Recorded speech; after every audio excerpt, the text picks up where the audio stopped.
Greetings to one and all. Friends, I welcome you all to the 13th session on mergers and acquisitions. Friends ನಾವು ಕಳೆದ session ಅಲ್ಲಿ ಒಂದು examination problem ನ ತಗೊಂಡು ಆ problem ನ ಹೇಗೆ ಸಾಲ್ವ್ ಮಾಡಬೇಕು ಅನ್ನೋದನ್ನ ನೋಡಿದೀವಿ.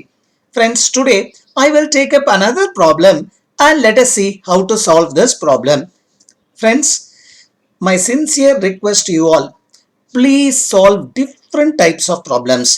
ನೀವು ಜಾಸ್ತಿ ಪ್ರಾಬ್ಲಮ್ ಸಾಲ್ವ್ ಮಾಡ್ತಾ ಮಾಡ್ತಾ you will gain control over the concepts. Conceptual clarity ಸಿಗುತ್ತೆ ಅಂಡ್ ಕಾನ್ಫಿಡೆನ್ಸು ಸಹ ಇರುತ್ತೆ. ಆದ ಕಾರಣ I request you to solve more and more problems.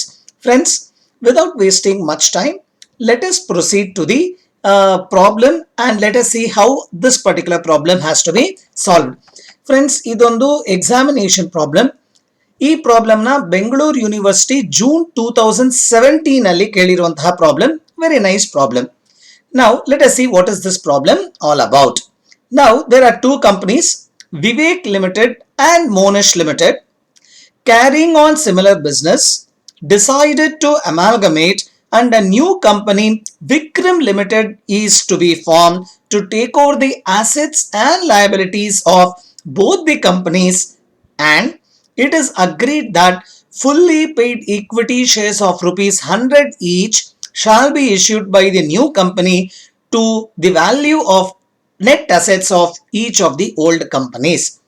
C, ಒಂದೇ ಪ್ಯಾರಾಗ್ರಾಫ್ ಅಲ್ಲಿ ಸುಮಾರು ಮಾಹಿತಿಗಳನ್ನ ಕೊಟ್ಟಿದ್ದಾನೆ. Let us try to break it up into smaller pieces and try to understand. Now, ಮೊದಲಿಗೆ ಅವನು ಏನ್ ಹೇಳ್ತಾ ಇರೋದು, Vivek limited and Monish Limited ಅಂತ ಎರಡು ಕಂಪನಿಗಳಿತ್ತು. Okay, they decide to amalgamate and a new company Vikram Limited is formed. Okay, ಇದು merger. Okay, ಈ ಪ್ರಾಬ್ಲಮ್ ಅಲ್ಲಿ ಎರಡು ಟ್ರಾನ್ಸ್ಫರರ್ ಕಂಪನಿಗಳಿವೆ. ವಿವೇಕ್ ಲಿಮಿಟೆಡ್ ಒಂದು ಟ್ರಾನ್ಸ್ಫರರ್ ಕಂಪನಿ, ಮೋನಿಶ್ ಲಿಮಿಟೆಡ್ ಸಹ transferor company. So in this particular problem we have two transferor companies. Okay, ನಾವು which is the transferee company? ಹೊಸ ಕಂಪನಿ ಸೃಷ್ಟಿ ಮಾಡಿದೀವಿ. The name of the company is Vikram Limited. Now Vikram Limited is the new company and that itself is the transferee company. Keep that in mind. Okay, they are taking over the assets and liabilities of both the companies. Fine. ಇನ್ನೊಂದು ಮಾಹಿತಿನೇ ಕೊಟ್ಟಿದ್ದಾನೆ. ಯಾವ ರೀತಿ PC discharge ಆಗಿದೆ ಅನ್ನೋ ಮಾಹಿತಿನ ಕೊಟ್ಟಿದ್ದಾನೆ. C, entire PC is discharged in the form of equity shares of rupees 100 each. ಅಷ್ಟೇ ಹೇಳಿರೋದು. ಸದ್ಯಕ್ಕೆ ಅವನು ಪ್ರೀಮಿಯಮ್ ಹೇಳಿಲ್ಲ, ಡಿಸ್ಕೌಂಟ್ ಹೇಳಿಲ್ಲ. Therefore, the equity shares ಮೂಲಕ the PC is discharged and it is at par. So 100 rupees is the face value. Keep that in mind. Now he has given the balance sheets ಕೊಟ್ಟಿದ್ದಾನೆ. Balance sheet ಅಲ್ಲಿ assets ಕಡೆ goodwill ಇದೆ, land and buildings, plant and machinery, furniture, stock, cash, debtors, P&L account. Now the moment you see, you will understand e P&L account bandu fictitious asset. It is an accumulated loss. Okay, now e P&L account na ಹೊರತುಪಡಿಸಿ ಬೇರೆ ಎಲ್ಲ assets real assets. Okay, fine. Come to the liability side of the balance sheet. Equity share capital ಇದೆ. Okay, general reserve and P&L account ಅಂತಿದೆ. ಈ general reserve and P&L account ಈ ಎರಡೂ ಸಹ it will be accumulated profits. Keep that in mind. You have 3 outsiders liabilities, namely creditors, bills payables and bank overdraft. ಈ ಮೂರು ಸಹ outsiders liabilities. So ಈ ಮೂರು liabilities ನ ನಾವು ಟ್ರಾನ್ಸ್ಫರ್ ಮಾಡ್ತಾ ಇದೀವಿ ಟ್ರಾನ್ಸ್ಫರಿ ಕಂಪನಿಗೆ. Is that clear to you? Now let us see what are the further provisions. All tangible assets are taken over at book value. Okay, all tangible assets ಅಂತ ಹೇಳ್ತಾ ಇದ್ದಾನೆ. Meaning to say, goodwill is intangible asset. Clear? So of course goodwill is a real asset but intangible asset. ಅದನ್ನ ಗಮನದಲ್ಲಿ ಇಟ್ಕೊಳ್ಳಿ. ನಾವೀಗ ಅವನು ಹೇಳೋ ಪ್ರಕಾರ tangible assets ಎಲ್ಲ book value and goodwill of Vivek Limited is to be valued at 24,000. So Vivek limited ನ goodwill balance sheet ಅಲ್ಲಿ ಎಷ್ಟಿದೆ? 10,000 ಇದೆ. But he is agreed to take over the goodwill at 24,000. Keep that in mind. And that of Monash is valueless. So ಈ Monash Limited balance sheet ಅಲ್ಲಿ goodwill 4,000 ಇದೆ. But you are not paying anything for the goodwill of Monash Limited. So Monash Limited ಅಲ್ಲಿ goodwill ಬರೋದಿಲ್ಲ. He says it is valueless. That's fine. What does he ask us to do? Prepare necessary ledger accounts in the books of Vivek Limited and Monash Limited. So ಬರೀ ledger accounts ಅಂದ್ರೆ closure accounts ಮಾತ್ರ ಕೇಳಿದಾನೆ Vivek limited and Monash Limited ಅಲ್ಲಿ. Okay, ಬರೀ ledger accounts ಕೇಳಿದ್ರು ಸಹ ನಾವು ಮೊದಲಿಗೆ ಪಿ ಸಿ ಕ್ಯಾಲ್ಕುಲೇಷನ್ ಮಾಡಲೇಬೇಕು, ಡಿಸ್ಚಾರ್ಜ್ ಆಫ್ ಪಿ ಸಿ ಮಾಡಲೇಬೇಕು. ಈ ಫಸ್ಟ್ ಅಂಡ್ ಸೆಕೆಂಡ್ ಸ್ಟೆಪ್ ಮಾಡಿ ಆದ್ಮೇಲೆನೆ ಥರ್ಡ್ ಸ್ಟೆಪ್ ಕ್ಲೋಜರ್ ಎಂಟ್ರೀಸ್. ಇಲ್ಲಿ ಲೆಡ್ಜರ್ ಅಕೌಂಟ್ಸ್ ಕೇಳಿದಾನೆ. Therefore, you have to prepare the ledger accounts in the books of Vivek Limited. ಅದಾದ್ಮೇಲೆ ledger accounts in the books of Monash Limited. ಎರಡೂ ಸಹ ಮಾಡಬೇಕಾಗತ್ತೆ. Friends, very interesting. Let us move ahead and try to solve this particular problem. ಮೊದಲಿಗೆ calculation of PC. Now, the first question, ಯಾವ method?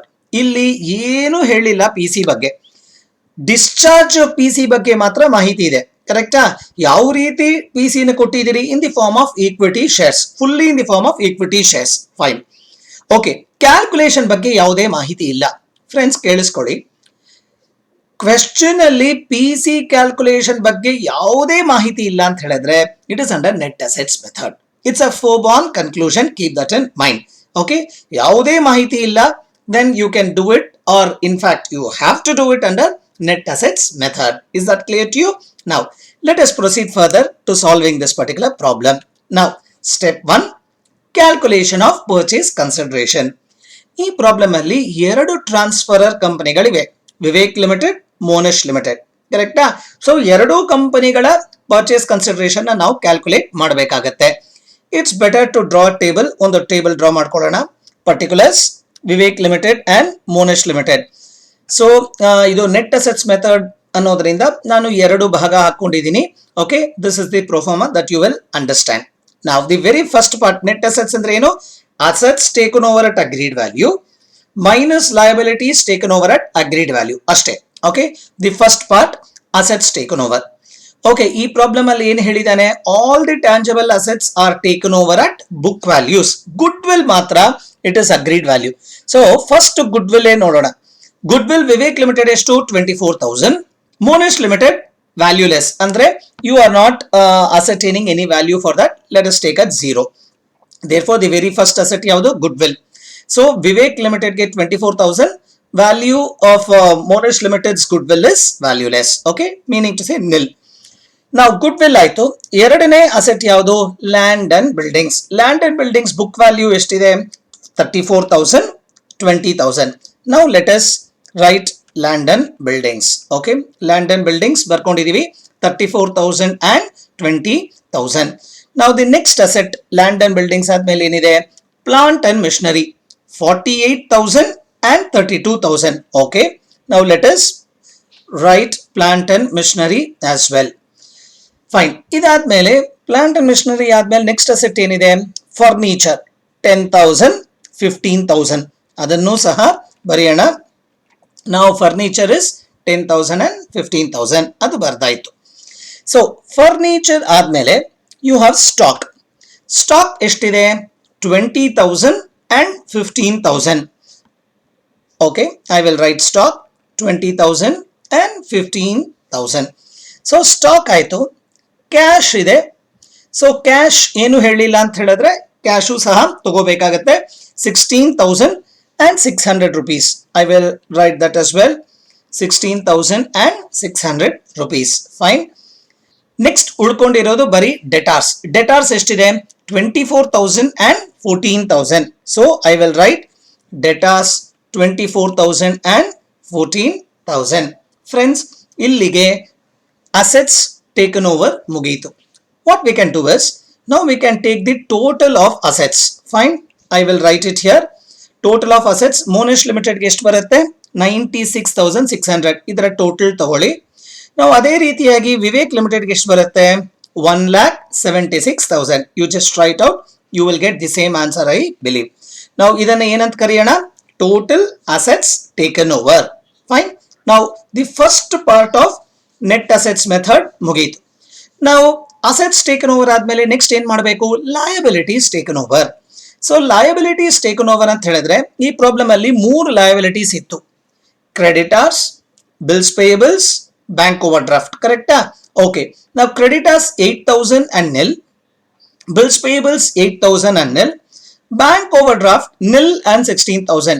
These are the values for these three liabilities. ಒಂದೊಂದಾಗಿ ಮಾಡೋಣ. ಈಗ first creditors ಎಷ್ಟಿದೆ 8,000 and nil. Okay, I will right creditors 8,000 and nil.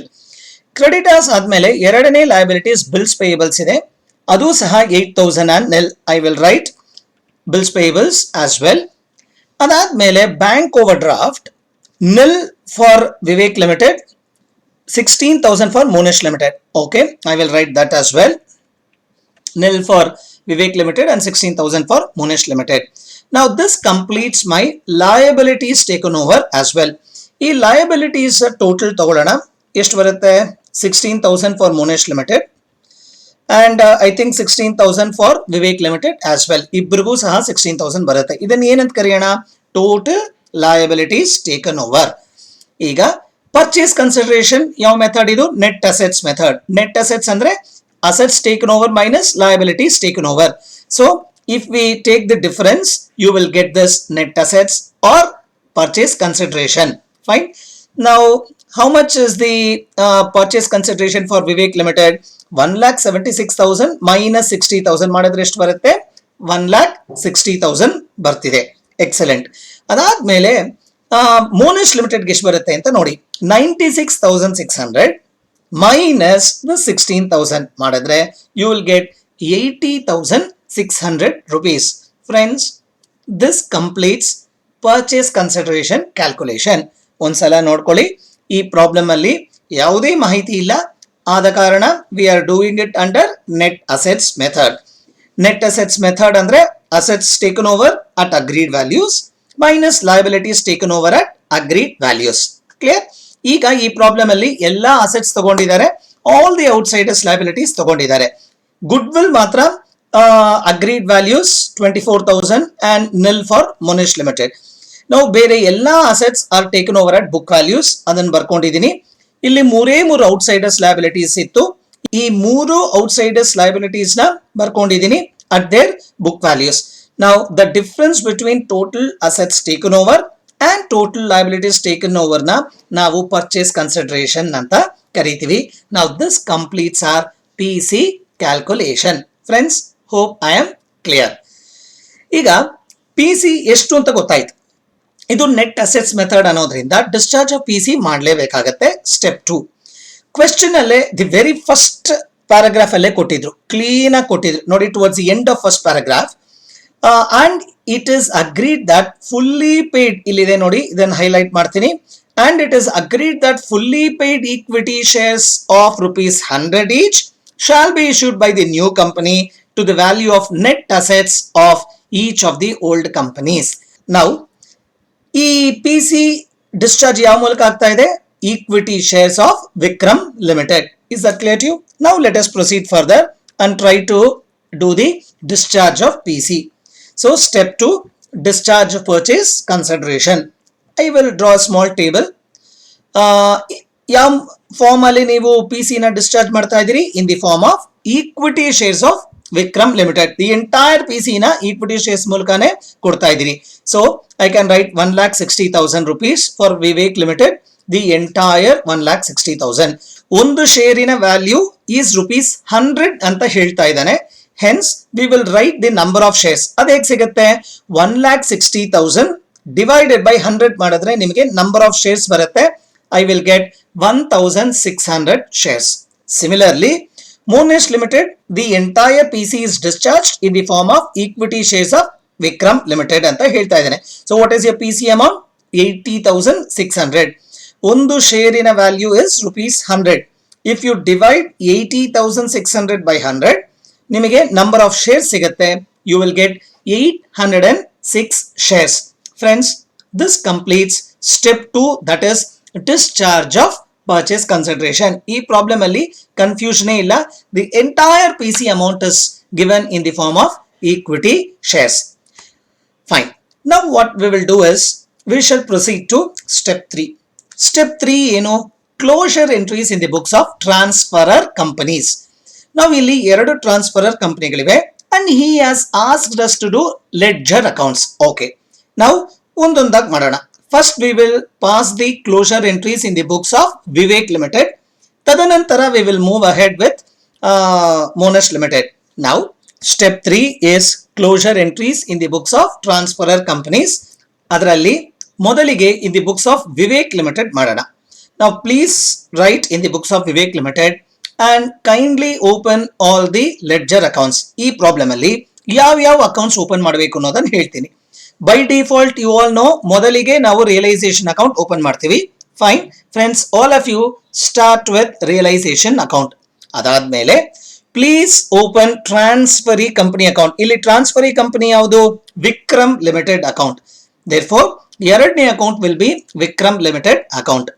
ಮೂರನೇದು how have you received PC ಅಂತ ನೋಡಿ. ಈ problem ಅಲ್ಲಿ fully in the form of equity shares and Vikram Limited ಅನ್ನೋದ್ರಿಂದ ಬರೀ equity shares and Vikram limited account ಒಂದು open ಮಾಡಿದ್ರೆ ಸಾಕಾಗತ್ತೆ. So third account will be equity shares and Vikram limited account. ಇಲ್ಲಿ ಪ್ರೆಫರೆನ್ಸ್ ಶೇರ್ ಹೋಲ್ಡರ್ಸ್ ಇಲ್ಲ, therefore that account is also not required. Now the last account will be equity shareholders account. Is that clear to you? Only 4 accounts: realization account, Vikram Limited account, equity shares in Vikram Limited account, equity shareholders account. Okay, clear? ಈ 4 accounts first open ಮಾಡ್ಕೊಳ್ಳಿ. Now we will start with the posting and passing of the entries. Posting ಮಾಡಬೇಕು ಅಂತ ಹೇಳಿದ್ರೆ ಆ 13 steps ನಿಮಗೆ ನೆನಪಲ್ಲಿ ಇರಲೇಬೇಕಾಗತ್ತೆ. ಅದೇ sequence ಅಲ್ಲಿ ಒಂದೊಂದಾಗಿ ನಾವು ಪೋಸ್ಟ್ ಮಾಡ್ತಾ ಬರೋಣ. ಫ್ರೆಂಡ್ಸ್, ಸ್ಟೆಪ್ 1 ಏನಿತ್ತು? Transfer of assets to realisation account. Clear? ನಾವು ಈ ಪ್ರಾಬ್ಲಮ್ ಅಲ್ಲಿ ವಿವೇಕ್ ಲಿಮಿಟೆಡ್ ಬ್ಯಾಲೆನ್ಸ್ ಶೀಟ್ ಬನ್ನಿ. ವಾಟ್ ಆರ್ ದಿ ಅಸೆಟ್ಸ್ ಅಂತ ನೋಡಿ. ನಾವು you have goodwill, land and buildings, plant and machinery, furniture, stock, cash, debtors. All these 7 assets have to be transferred to realization account. Correct? Now at what value? Of course, realization account ಗೆ transfer ಮಾಡುವಾಗ it has to be only at book value. And ಎರಡನೇದು irrespective of the fact whether it is taken over or not. Clear? Cash was then exception. That's fine. Now ಈ 7 assets ನ ನಾವು ಇಲ್ಲಿ ಒಂದೊಂದಾಗಿ ನಾವು post ಮಾಡ್ತಾ ಬರೋಣ. The first was goodwill. Okay, book value 10,000 ಮಾಡಿದ್ದೀನಿ. ಎರಡನೇದು ಲ್ಯಾಂಡ್ ಅಂಡ್ ಬಿಲ್ಡಿಂಗ್ಸ್ ಇತ್ತು, 34,000 rupees ಅದನ್ನ ಮಾಡಿದೀವಿ. ಅದಾದ್ಮೇಲೆ we had plant and machinery at 48,000. I have written that as well. ಅದಾದ್ಮೇಲೆ we have furniture account. Next is stock account, after which it is cash account, and the last was debtors account. So step 1 ಅಲ್ಲಿ ಇದ್ದಂತಹ ಅಷ್ಟು assets ಗಳನ್ನ book value ಅಲ್ಲಿ realisation ಅಕೌಂಟ್ಗೆ debit ಮಾಡಿದ್ದೀನಿ. That's all. This completes your step 1. Now we shall go to step 2. Step 2 ಏನು? Transfer of outsiders liabilities to realisation account. ಈ problem ಅಲ್ಲಿ ವಿ ಹ್ಯಾವ್ 3 ಔಟ್ಸೈಡರ್ಸ್ ಲಯಬಿಲಿಟೀಸ್. ಆದ್ರೆ ವಿವೇಕ್ ಲಿಮಿಟೆಡ್ಗೆ ಬ್ಯಾಂಕ್ ಓವರ್ ಡ್ರಾಫ್ಟ್ ಇಲ್ಲ. Meaning to say we have only 2 outsiders liabilities, namely creditors and bills payables. So creditors value ಎಷ್ಟಿದೆ? 8,000. Bills payables value ಎಷ್ಟಿದೆ? 8,000. Only 2 outsiders liabilities we have. ಈ 2 outsiders liabilities ಗಳನ್ನ realisation ಅಕೌಂಟ್ಗೆ credit ಮಾಡೋಣ.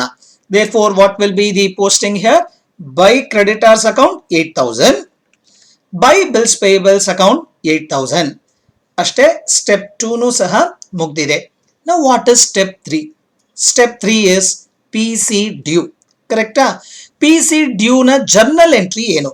It has to be ಇಲ್ಲಿ transferee company ಹೆಸರೇನು? Vikram limited account. Hence Vikram limited account debtor to realisation account. Is it clear to you? Now come to Vikram limited account.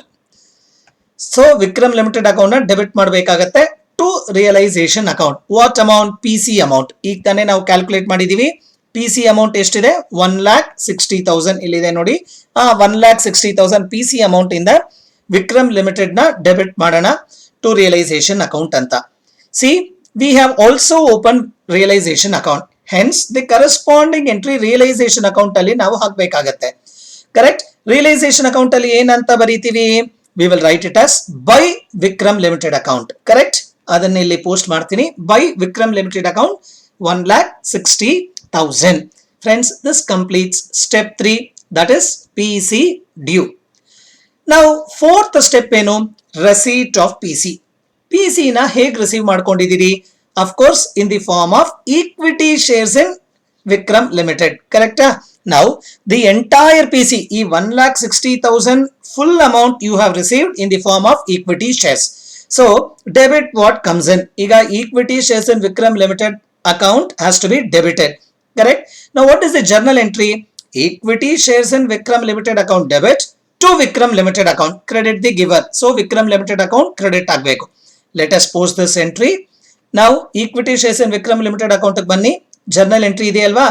Equity shares in Vikram Limited account debit to Vikram Limited account. Fine. ಇಲ್ಲಿ Vikram limited account ಸಹ open ಮಾಡಿದೀವಿ. So corresponding entry ಇಲ್ಲಿ reflect ಆಗಬೇಕು. How will you post it? ನೋಡಿ, ಇಲ್ಲಿ to Vikram limited account ಅಂತ ಹೇಳಿದ್ರೆ Vikram limited account ಅಲ್ಲಿ ಏನ್ ಬರಬೇಕು? By equity shares in Vikram limited account. ಕರೆಕ್ಟಾ? ಅದನ್ನ ಇಲ್ಲಿ ಪೋಸ್ಟ್ ಮಾಡ್ತೀನಿ. By equity shares in Vikram Limited account 1,60,000. This completes my step 4 receipt of PC as well. So ಒಂದು ಹೇಳಿದ್ದೆ, fourth step ಆದ್ಮೇಲೆ generally you can close off this transferee company account. ಇಲ್ಲಿ ನೋಡಿ 1,60,000. Hence the Vikram Limited account ಅಂದ್ರೆ transferee company account is closed. Step 4 ಆಗಿದೆ. Now what is step 5? Step 5 ಏನು ಹೇಳಿತ್ತು? It says realization of assets not taken over. ಈ problem ಅಲ್ಲಿ ಎಲ್ಲ assets transfer ಆಗಿರೋದ್ರಿಂದ ಸ್ಟೆಪ್ 5 ಬರೋದಿಲ್ಲ. ನಾವು ಸ್ಟೆಪ್ 6 ಏನು? Payment of liabilities not taken over. ಈ ಪ್ರಾಬ್ಲಮ್ ಅಲ್ಲಿ all the liabilities are being taken over. So step 6 ಸಹ ಬರೋದಿಲ್ಲ. ನಾವು ಸ್ಟೆಪ್ 7 ಏನು? It is settlement of preference share holders. ಈ ಪ್ರಾಬ್ಲಮ್ ಅಲ್ಲಿ ಪ್ರೆಫರೆನ್ಸ್ ಶೇರ್ ಕ್ಯಾಪಿಟಲ್ ಇಲ್ಲದಿರುವ ಕಾರಣ ಸ್ಟೆಪ್ 7 ಸಹ ಬರೋದಿಲ್ಲ. ನಾವು ಸ್ಟೆಪ್ 8 ಏನು? It was payment of realisation expenses. ಈ ಪ್ರಾಬ್ಲಮ್ ಅಲ್ಲಿ ರಿಯಲೈಸೇಷನ್ ಎಕ್ಸ್ಪೆನ್ಸಸ್ ಬಗ್ಗೆ ಮಾಹಿತಿ ಇಲ್ಲ, ಆದ ಕಾರಣ ಸ್ಟೆಪ್ 8 ಸಹ ಬರೋದಿಲ್ಲ. ಸೊ ಸ್ಟೆಪ್ 5, 6, 7, 8 ಈ 4 ಸ್ಟೆಪ್ಸ್ ಈ ಪ್ರಾಬ್ಲಮ್ ಅಲ್ಲಿ ಇಲ್ಲ. ಸ್ಟೆಪ್ 9 ಏನು? Closure of realisation account. ಇದು ಮ್ಯಾಂಡೇಟರಿ ಸ್ಟೆಪ್, ಮಾಡಲೇಬೇಕಾಗತ್ತೆ. We have to do it. Now let us proceed further and try to close our realization account. ಈಗ ರಿಯಲೈಸೇಷನ್ ಅಕೌಂಟ್ ಕ್ಲೋಸ್ ಮಾಡುವಾಗ just see which side total is higher. ಈಗ ನಿಮಗೆ ಈ total ತಗೊಳ್ಳಿ, credit side and debit side total ತಗೊಂಡ್ರೆ I think credit side ನಿಮಗೆ 1,76,000 ಬರ್ತಿದೆ. am I right? ನಾವು ಸಿಮಿಲರ್ಲಿ ಡೆಬಿಟ್ ಸೈಡ್ ನಿಮಗೆ 1,62,000 ಬರ್ತಿದೆ. am I right? Please check out. Credit side again I repeat 1,76,000 ಬರುತ್ತೆ. ಕರೆಕ್ಟ್. ನಾವು ಡೆಬಿಟ್ ಸೈಡ್ ನಿಮಗೆ 1,62,000 ಬರ್ತಿದೆ. So which side is higher? Of course credit side higher total ಇದೆ. ಅದೆಷ್ಟು ಬರುತ್ತೆ? 1,76,000. ಸೊ ಹೈಯರ್ ಟೋಟಲ್ಸ್ ನ ಎರಡೂ ಕಡೆ ಬರ್ಕೋಬೇಕಾಗತ್ತೆ. ಸುಮಾರು ಸತಿ ಹೇಳಿದ್ದೀನಿ, ಕ್ರೆಡಿಟ್ ಸೈಡ್ ಹೈಯರ್ ಟೋಟಲ್ ಇದ್ರೆ it is realisation profits. So balancing figure ನ ನಾವು ರಿಯಲೈಸೇಷನ್ ಪ್ರಾಫಿಟ್ಸ್ ಅಂತ ಕರಿತೀವಿ. ಈ ರಿಯಲೈಸೇಷನ್ ಪ್ರಾಫಿಟ್ಸ್ ನ ಯಾರಿಗೆ ಟ್ರಾನ್ಸ್ಫರ್ ಮಾಡಬೇಕು? Of course to equity share holders. ಎಷ್ಟು ಬರುತ್ತೆ ಬ್ಯಾಲೆನ್ಸಿಂಗ್ ಫಿಗರ್? 14,000 ಬರುತ್ತೆ. ಆ ಅಮೌಂಟ್ ನ ನಾನು ಈಕ್ವಿಟಿ ಶೇರ್ ಹೋಲ್ಡರ್ಸ್ ಅಕೌಂಟ್ಗೆ ಟ್ರಾನ್ಸ್ಫರ್ ಮಾಡಿದ್ದೀನಿ. Hope I am clear. So ಇಲ್ಲಿ 1,76,000 ಜಾಸ್ತಿ ಇತ್ತು, ಹೈಯರ್ ಟೋಟಲ್ ಇತ್ತು. ಸೊ 1,76,000 ಎರಡೂ ಕಡೆ ಬರ್ಕೊಂಡಿದ್ದೀನಿ. ಈ ಕಡೆ ಬ್ಯಾಲೆನ್ಸಿಂಗ್ ಫಿಗರ್ ಎಷ್ಟು ಬರುತ್ತೆ? ಸೊ 1,76,000 ಇಂದ 1,62,000 ನ ಡಿಡಕ್ಟ್ ಮಾಡಿದ್ರೆ you will get balancing figure 14,000. ಈ 14,000 ನಾವು ಏನಂತ ಕರಿತೀವಿ? Realisation profits. ಈ ರಿಯಲೈಸೇಷನ್ ಪ್ರಾಫಿಟ್ಸ್ ನ ಯಾರಿಗೆ ಟ್ರಾನ್ಸ್ಫರ್ ಮಾಡಬೇಕು? Equity share holders account. Is this clear to you friends? Equity share holders account ಸಹ ಓಪನ್ ಮಾಡಿದೀವಿ. ಸೊ ಕರೆಸ್ಪಾಂಡಿಂಗ್ ಎಂಟ್ರಿ ನಾವು ಈಕ್ವಿಟಿ ಶೇರ್ ಹೋಲ್ಡರ್ಸ್ ಅಕೌಂಟ್ ಅಲ್ಲಿ ಟ್ರಾನ್ಸ್ಫರ್ ಮಾಡಬೇಕಾಗತ್ತೆ.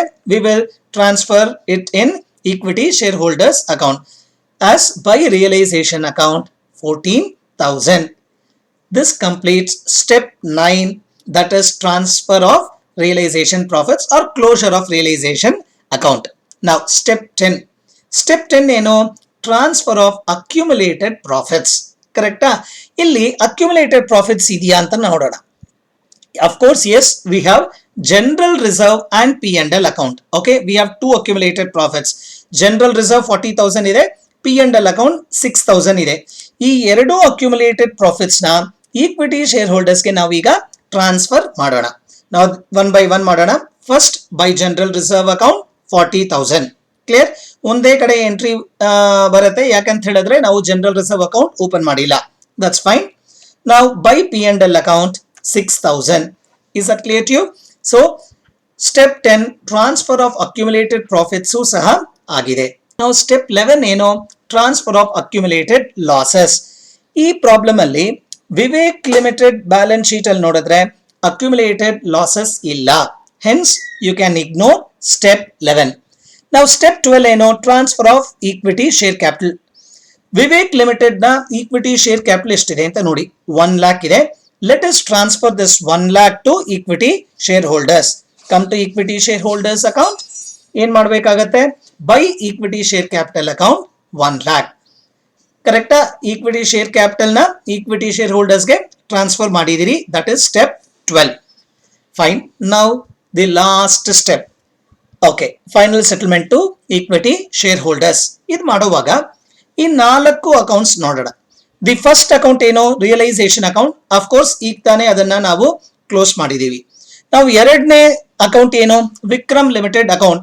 This you have closed long back. Step 4 ಆದ್ಮೇಲೆನೆ ಈ ಒಂದು account ನ close ಮಾಡಿದೀವಿ. ಈಗ ನಮಗೆ equity shares in Vikram limited account ಇದೆ. You have not closed this. ಇಲ್ಲಿ ಎಷ್ಟು ಅಮೌಂಟ್ ಇದೆ?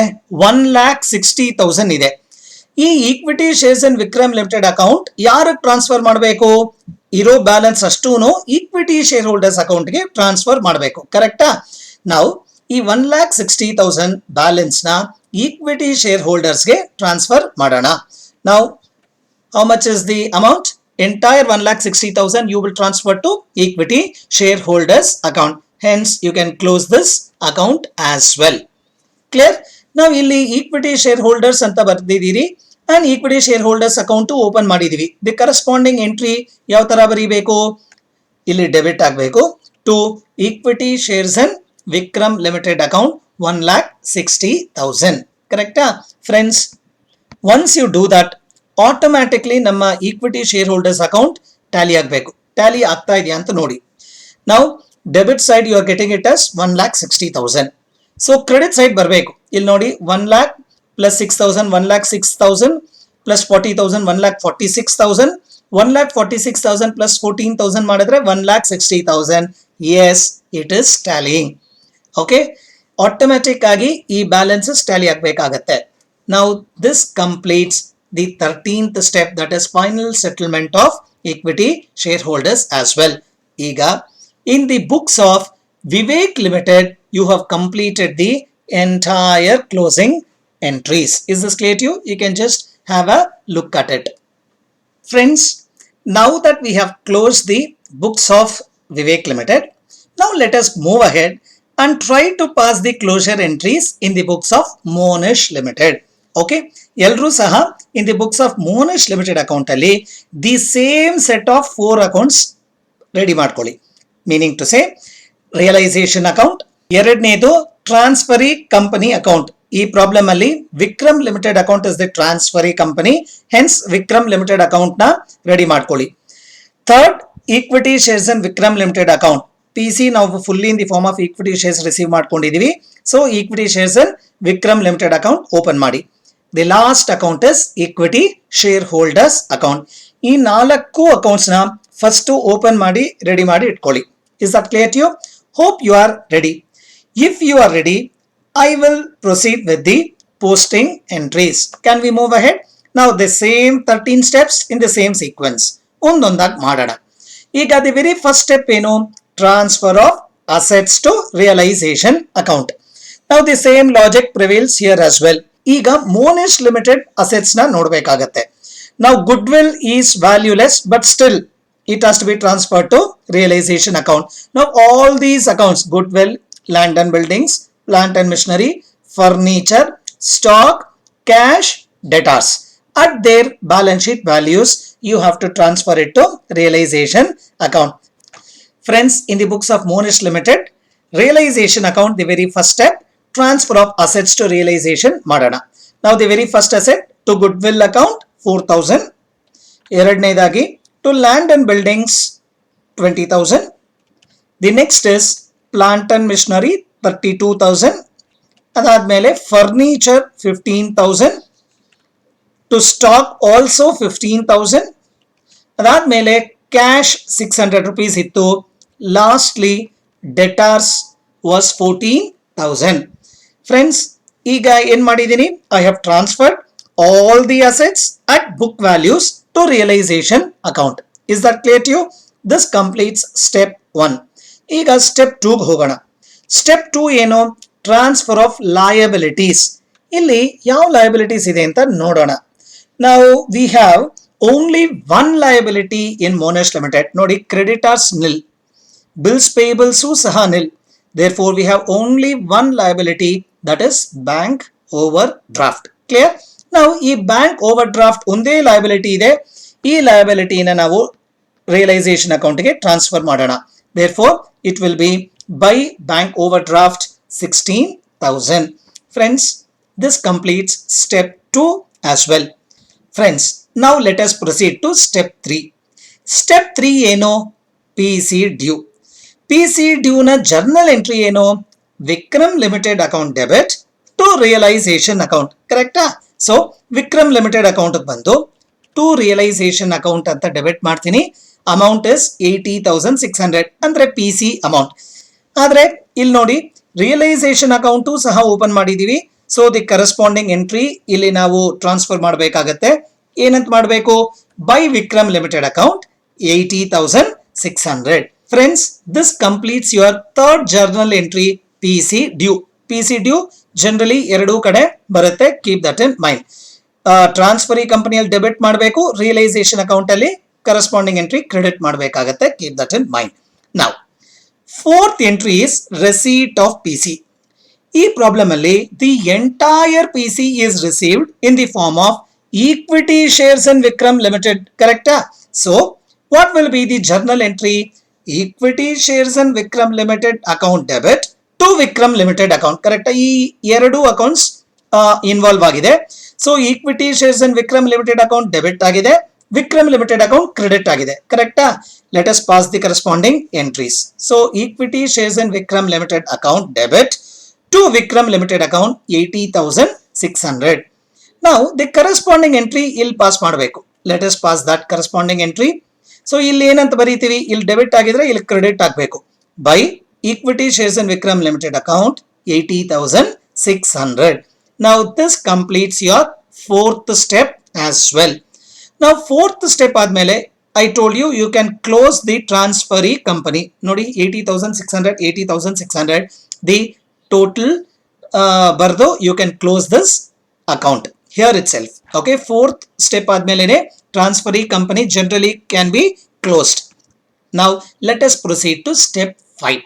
Step 5 ಏನು? Realization of assets not taken over. ಈ ಪ್ರಾಬ್ಲಮ್ ಅಲ್ಲಿ all the assets are taken over. Hence step 5 ಬರೋದಿಲ್ಲ. Now step 6 ಏನು? Payment of liabilities not taken over. So all the liabilities ಇದ್ದಿದ್ದೇ ಒಂದೇ liability, ಆ ಲಯಬಿಲಿಟಿನೂ ನೀವು ಟ್ರಾನ್ಸ್ಫರ್ ಮಾಡಿರೋದ್ರಿಂದ ಸ್ಟೆಪ್ 6 ಸಹ ಬರೋದಿಲ್ಲ. Step 7 settlement of preference share holders. ಈ ಪ್ರಾಬ್ಲಮ್ ಅಲ್ಲಿ ಪ್ರಿಫರೆನ್ಸ್ ಶೇರ್ ಕ್ಯಾಪಿಟಲೇ ಇಲ್ಲ, ಆದ ಕಾರಣ 7th ಸ್ಟೆಪ್ ಸಹ ಬರೋದಿಲ್ಲ. Step 8 is payment of realisation expenses. ಈ ಪ್ರಾಬ್ಲಮ್ ಅಲ್ಲಿ ರಿಯಲೈಸೇಷನ್ ಎಕ್ಸ್ಪೆನ್ಸಸ್ ಬಗ್ಗೆ ಏನು ಹೇಳಲಿಲ್ಲ, ಹೆನ್ಸ್ ಸ್ಟೆಪ್ 8 ಸಹ ಬರೋದಿಲ್ಲ. ಸ್ಟೆಪ್ 5, 6, 7, 8 ಇಲ್ಲ. Now we shall go to step 9. Step 9 ಬಂದೇ ಬರುತ್ತೆ. It's a mandatory step ಅಂತ ಹೇಳಿದ್ದೀನಿ. What is step 9? Closure of realization account. ಈಗ ರಿಯಲೈಸೇಷನ್ ಅಕೌಂಟ್ ಕ್ಲೋಸ್ ಮಾಡಬೇಕು ಅಂತ ಹೇಳಿದ್ರೆ ಯು ನೋ ದಿ ಪ್ರೊಸೀಜರ್. ಮೊದಲಿಗೆ ಡೆಬಿಟ್ ಸೈಡ್ ಅಲ್ಲಿ ಇರುವಂತಹ ಟೋಟಲ್, ಕ್ರೆಡಿಟ್ ಸೈಡ್ ಅಲ್ಲಿ ಇರುವಂತಹ ಅಮೌಂಟ್ಸ್ ನ ಟೋಟಲ್ ತಗೊಂಡು ನೋಡಿ ಯಾವ ಕಡೆ ಜಾಸ್ತಿ ಬರುತ್ತೆ ಅಂತ ನೋಡಿ. ನೀವು ಟೋಟಲ್ ತಗೊಂಡು ನೋಡಿದ್ರೆ ಡೆಬಿಟ್ ಸೈಡ್ ನಿಮಗೆ 1,600,000 ರೂಪಾಯಿ ಬರುತ್ತೆ. 1,06,000 rupees ಬರುತ್ತೆ. ಚೆಕ್ ಮಾಡಿ. ಕ್ರೆಡಿಟ್ ಸೈಡ್ 96,600 ಬರುತ್ತೆ. Am I right?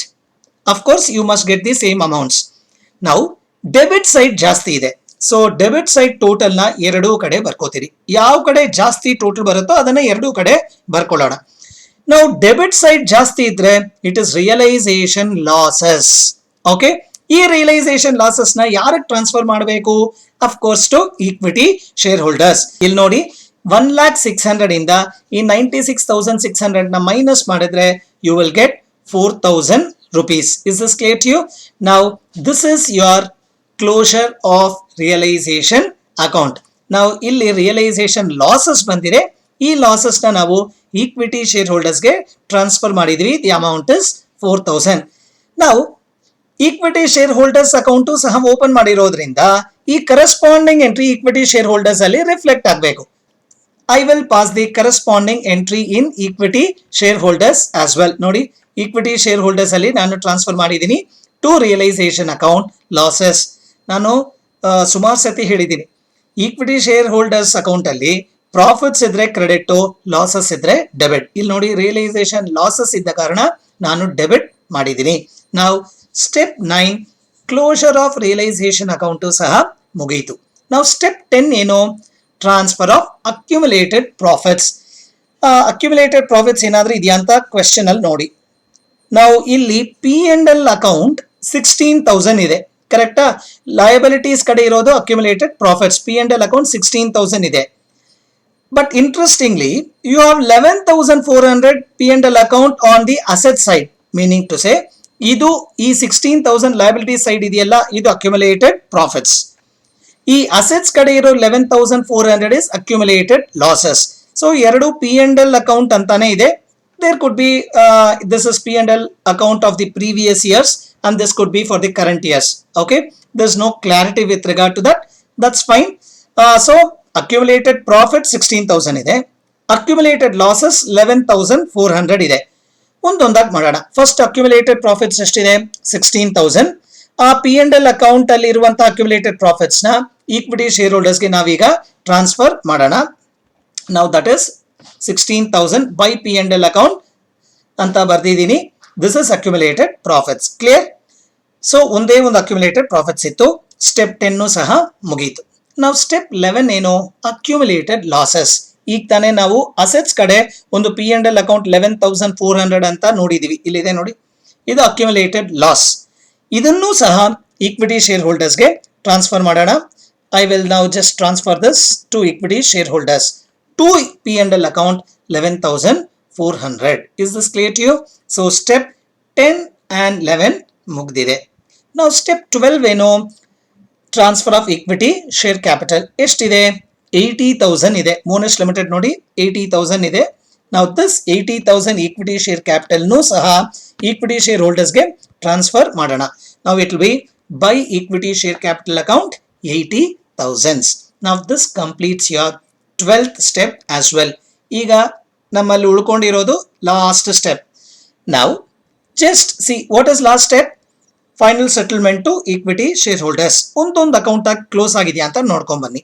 Realisation account ಈಗ ತಾನೇ ಕ್ಲೋಸ್ ಮಾಡಿದೀವಿ. Vikram limited account U have closed it long back. ಈಗ ನಮ್ಮಲ್ಲಿ ಉಳ್ಕೊಂಡಿರೋದು ಬರೀ ಈ equity shares in Vikram limited account ಮಾತ್ರ. ಎಷ್ಟಿದೆ ಅಮೌಂಟ್ ಅಂತ ನೋಡಿ, 80,600. ಈ ಎಂಟೈರ್ ಅಮೌಂಟ್ ಆಫ್ 80,600 ನ ನಾವು ಈಕ್ವಿಟಿ ಶೇರ್ ಹೋಲ್ಡರ್ಸ್ಗೆ ಟ್ರಾನ್ಸ್ಫರ್ ಮಾಡಬೇಕಾಗತ್ತೆ. I will pass the corresponding entry. ನೋಡಿ 80,600 ಇದೆ. ಸೊ ಹೈಯೆಸ್ಟ್ ಟೋಟಲ್ ನ ಎರಡೂ ಕಡೆ ಬರ್ಕೊಂಡಿದ್ದೀನಿ. That is how you balance, correct? ನಾವು ಈ ಅಮೌಂಟ್ ನ ಈಕ್ವಿಟಿ ಶೇರ್ ಹೋಲ್ಡರ್ಸ್ಗೆ ಟ್ರಾನ್ಸ್ಫರ್ ಮಾಡಿದ್ದೀನಿ. ನಾವು equity share holders account open ಆಗಿರೋದ್ರಿಂದ ಈ ಕರೆಸ್ಪಾಂಡಿಂಗ್ ಎಂಟ್ರಿ ಇಲ್ಲಿ ರಿಫ್ಲೆಕ್ಟ್ ಆಗಬೇಕಾಗತ್ತೆ. I will post it here. So to equity shares in Vikram limited account 80,600 ನೋಡಿ, ಇಲ್ಲಿ ಎರಡೂ ಕಡೆ ರಿಫ್ಲೆಕ್ಟ್ ಆಗಬೇಕು ಆಗಿದೆ. ನಾವು ದಿಸ್ ಕಂಪ್ಲೀಟ್ಸ್ ಯುವರ್ 13 ಸ್ಟೆಪ್. ಆದರೆ ಟೋಟಲ್ಸ್ ಟ್ಯಾಲಿ ಆಗಿದೆಯಾ ಅಂತ ನೋಡಬೇಕು. ನಾವು ಕ್ರೆಡಿಟ್ ಸೈಡ್ 96,000 ಬಂದಿದೆ. ನಾವು ಇದನ್ನ ನೋಡಿ 80,600 plus 11,400 plus 4,000. Yes, it gets tallied. 96,000. Friends, this is how you pass the closure entries, either journal entries or ledger accounts, that doesn't matter, but journal entry base, journal entry correct ಆಗಿ ತಿಳ್ಕೊಂಡ್ರೆ ledger accounts posting will be very very easy. Friends, ಈ problem ಅಲ್ಲಿ the very first step you have calculated PC. ಈ problem ಅಲ್ಲಿ ಎರಡು transferor ಕಂಪನಿಗಳಿತ್ತು, Vivek limited and Monish limited ಅಂತ. ಆ ಎರಡು ಕಂಪನಿಗಳ ಪರ್ಚೇಸ್ ಕನ್ಸಿಡರೇಷನ್ ನಾವು ಕ್ಯಾಲ್ಕುಲೇಟ್ ಮಾಡಿದೀವಿ. ತದನಂತರ ಸ್ಟೆಪ್ 2 ಡಿಸ್ಚಾರ್ಜ್ ಆಫ್ PC ಮಾಡಿದೀವಿ. ನಾವು you came to know that in the form of equity shares of Vikram Limited ಮೂಲಕನೇ the entire PC is being paid ಅಂತ. ಸೊ ಅದನ್ನು ಸಹ ಮಾಡಿದೀವಿ. ಅದಾದ್ಮೇಲೆ ledger accounts in the books of Vivek limited ಕೇಳಿದ್ರು, ledger accounts in the books of Monish limited ಕೇಳಿದ್ರು. ಅದು ಎರಡನ್ನೂ ಸಹ ನಾವು ಮಾಡಿದೀವಿ. Friends, this is how you solve the problem. ಇದು 14 marks problem in your examinations. Similar problems you might get. But I want you to focus on the conceptual clarity. ಈಗ concepts clear ಇದ್ರೆ any problem that might come in examination you can solve the problems. Is that clear to you? So basically ನೀವು concept clarity ಪಡ್ಕೊಳ್ಳೋಕ್ಕೆ ನೀವು focus ಮಾಡಬೇಕಾಗತ್ತೆ. Friends, this is for today's session. Hope you enjoyed today's session. In my next session, I will take up another problem under purchase method and try to solve the problem. Friends, till then, see you. Goodbye. Have a nice time. Signing off from you, Dr. Sairam.